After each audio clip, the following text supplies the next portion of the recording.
In court, my wife's new husband laughed. The laugh echoed in the courtroom like a loaded pistol, sharp, smug, final.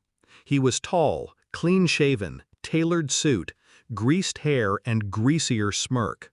My wife, no, ex-wife, perched beside him like a porcelain ornament, all polished silence and venom behind the eyes. Her smile didn't reach her lips, it crouched there like a waiting strike. The judge tapped his pen once. "Sign the papers." My hand twitched. Her new husband leaned forward and whispered, not really whispering. "The judge is an old family friend. You're leaving this room with nothing, loser."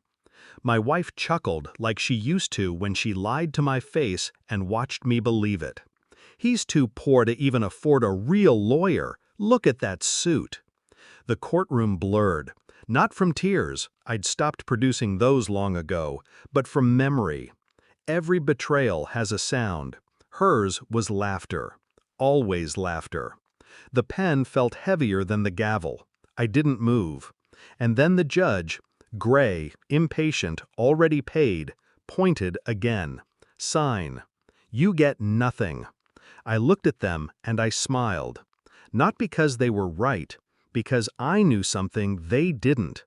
2 months ago she came home late, not unusual, but this time she smelled like eucalyptus and cologne that wasn't mine. She kissed my cheek and dropped her phone on the counter. Said she was at the gym. Said the instructor was pushing her harder. She never liked working out. That night I stood in the hallway staring at the laundry hamper. A pair of tights, lace I'd never bought her. I reached for them with gloved hands. Latex, not for fingerprints, for filth.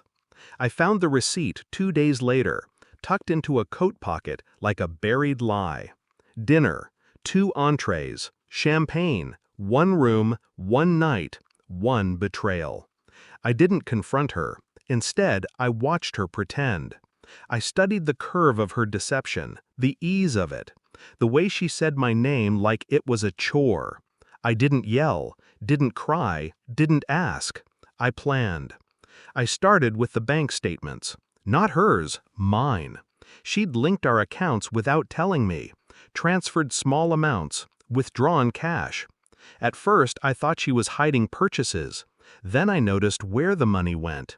An old law firm. One I hadn't seen since my father's estate dispute. I called, asked about a retainer under her name. They refused. Confidential. So I called again, pretending to be her. They confirmed her new counsel, her divorce counsel. The date? Filed 6 weeks before she started working out. I smiled. Next came the phone records. Burner phones leave footprints if you know where to look. I knew. Calls at 2 a.m., texts every 10 minutes. One number over and over again. I ran it. The name? Daniel Kern. I remembered him from a party. She introduced him as just a friend. Corporate lawyer. Smiled too much. Looked at her like I wasn't even standing there. He wasn't just her lawyer. He was her future. She just hadn't told me yet. I hired someone. Quiet, efficient, expensive. Pictures came in a manila envelope.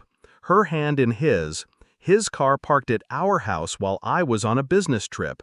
Her on his lap in a restaurant booth. And one photo, taken at a distance, that broke whatever was left inside me. Her wearing my wedding ring around his neck on a chain. I invited her to dinner, lit candles, cooked her favorite meal. She played her role, laughed, told me I looked tired, kissed my cheek.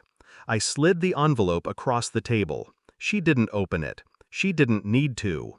Just stared at it like it was a loaded gun. "Say it," I said. She hesitated. I didn't mean for it to go this far. That was the first honest thing she'd said in months. I stood, left her with the candlelight, the silence, and the photographs. That night, I slept better than I had in years. Court was her stage. She wore white, not the bridal kind, the weaponized kind. Her new husband strutted like he'd already won, because he had. Legally, publicly. But legality and truth rarely shake hands. "Sign the papers now," the judge repeated. I looked up, smiled, then I reached into my briefcase and pulled out my envelope. The room shifted, the air thickened. "Exhibit A," I said, handing it to the clerk. "Financial forensics.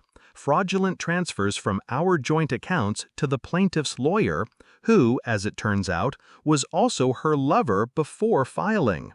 Her face cracked. The judge paused. Daniel leaned forward. "What the hell is this?" I didn't answer him. I never looked at her again, just pulled out the second file. And Exhibit B, evidence of collusion to defraud me of my assets before divorce proceedings.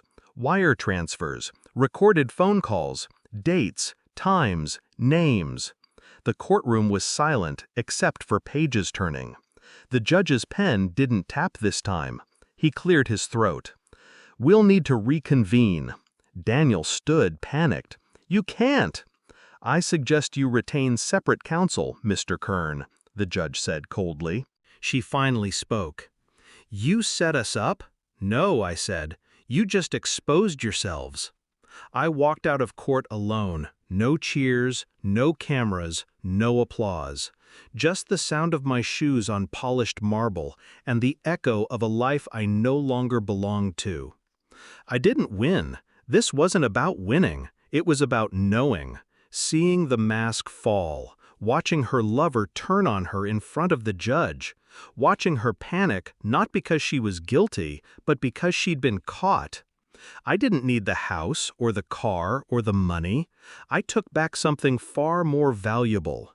Control. She built her future on a lie. I let her. Then I whipped out the foundation.